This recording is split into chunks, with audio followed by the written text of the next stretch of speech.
Hello, my name is Michael Masucci. I'm in Santa Monica, California, and today we're going to talk about cabling.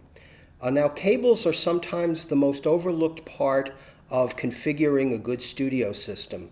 Many people will spend thousands of dollars in hardware and attach all this great gear together with less than adequate cabling, and that can create noise, it can create intermittent signal, and various problems. In fact, many of the problems that people experience within a studio can really be diagnosed with the cables. Now, today we're going to talk about the 3 or 4 most popular and widely used cables in the studio system, whether it's a home project studio or a professional studio. Now, the first one, and perhaps the most commonly seen, is the instrument cable, also known as a 1/4-inch cable. Guitarists call it a guitar cable, but it can also be used for keyboards. It's also used for attaching various pieces of outboard gear, pedals, effects machines, mixers. Many things come together with the 1/4-inch system. The 1/4-inch cable comes in 2 configurations. The original one is the TS system. T for tip, S for sleeve. And that's basically a single conductor system, one piece of information going across a wire protected by some electrical shielding. Very basic, very easy to use, very easy to configure.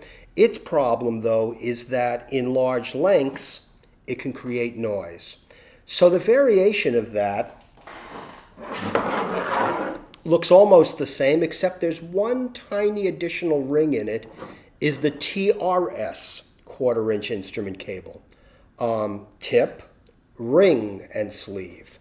The ring adds an additional conductive system in there which can either serve one or 2 purposes. Either it will shield the cable better to reduce noise, or it can be used as 2 separate single conductor systems to create a stereo cable. And that's really something you see all the time in your classic headphone jack. You'll also be familiar with the small version of this, used more popularly today in more modern headphones, the 1/8 inch jack. Same exact design, only miniaturized.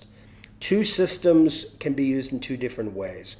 Now, there's another way to do shielding, and it's perhaps the system that really is used the most in the professional configurations. It's the XLR cable. Now, if you look inside, you see there are 3 systems in there, one of which will give you that shielding that the TRS cable also gives you. Now, the XLR greatly reduces noise and therefore can be used in much longer lengths than your standard instrument cable.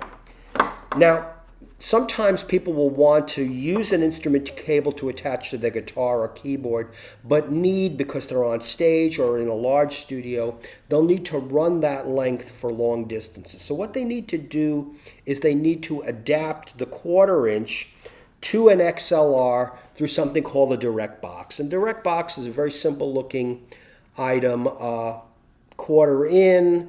It can either loop out a 1/4 out so you can hook it into an amp nearby, and then an XLR out to go way for the lengths you need for PA systems, recording systems, into mixers, and any kind of variation there is.